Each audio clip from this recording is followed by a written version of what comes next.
guys, welcome to my video. I'm Carol Brown, and for those of you who don't know who I am and why I'm on this platform, firstly I just want to say that I'm a hairdresser. I've been in the business for over 30 years. I do wig making.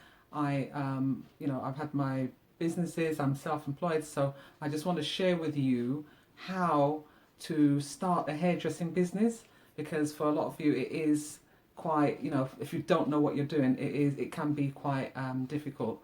But there are a few things that you need to think about before you can even considering investing in opening your own salon.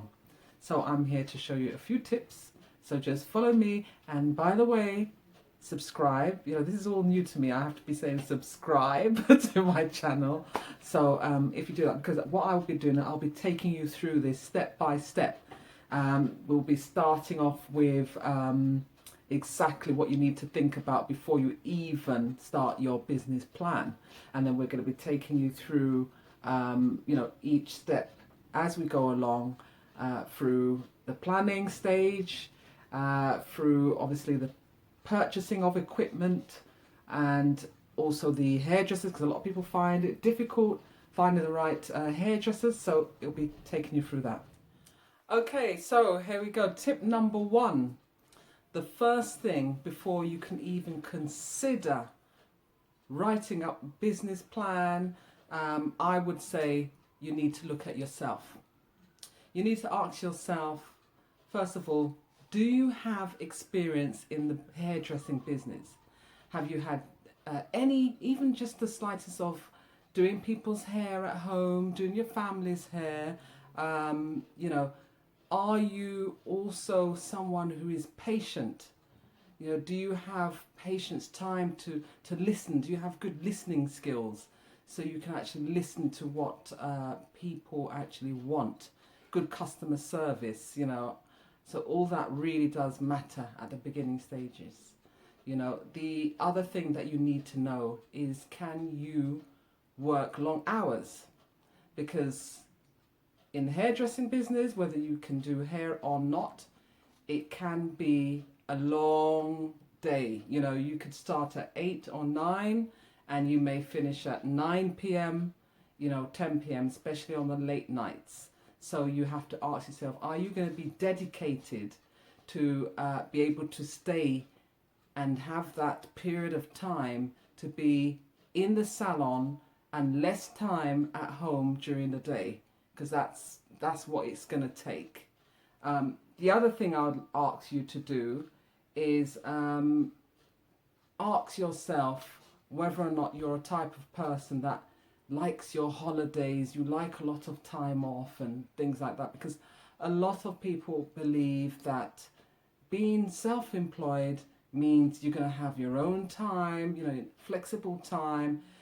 The answer is, for me, no. At the beginning stages of business, you need to put in that time, because it's your baby. You're growing out. You have to grow, nurture that business.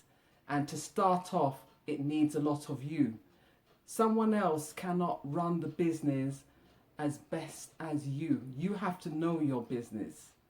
So I would say to you, forget about the holidays, like every month or 4 times a year. The first year you may not be going anywhere, because you need to really bring that business up to a certain level, so that you can get enough customers, you have a lot of promotions going, so that you can get that business off on a good start.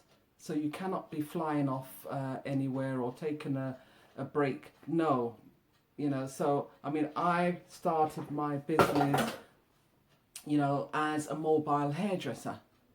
So I was mobile first, and even as a mobile hairdresser, within that year I got extremely busy, and I had less time with my family. So bear that in mind, because you might find that a lot more hours you will spend away from home, and especially if you have young children, if you have a family, you might find it a little bit difficult, and that can actually be off-putting later on in business. So really do consider all these things before you start putting pen to paper and start your business plan.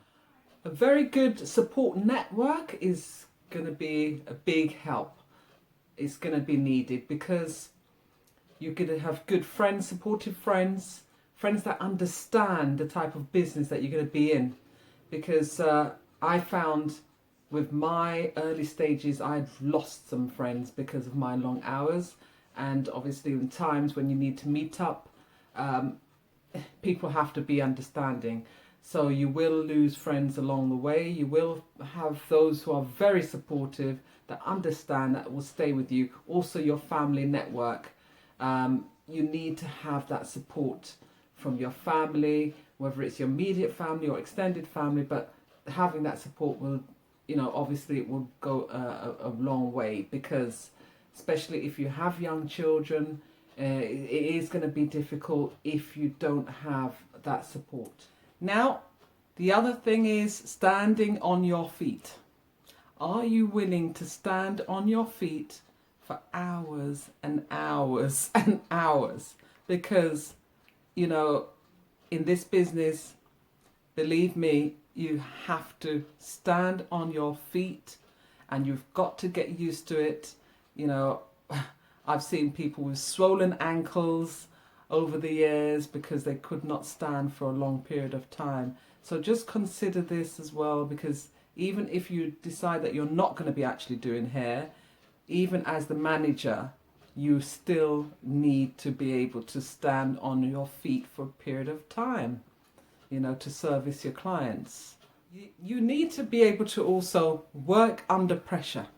And believe me, in the salon, you will be tested because when you do get a lot of clients coming in, even though you work with appointments, there could be a period of times where you've got clients coming in too early for their appointments, and you've got clients that's coming extra late for their appointments. So sometimes you have to juggle things around and you have to remain calm, and sometimes customers are getting heated because they feel that they're not going to get their hair done, so you have to be able to work under pressure. I've had an instant in the past where you've had someone forgetting about their appointment. They've turned up literally the next day on someone else's appointment. So you have to be able to deal with different situations.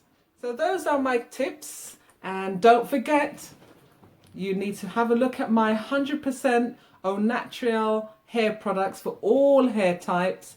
It's absolutely fabulous. Now, you can find the link below, and don't forget to subscribe, and we'll see you next time.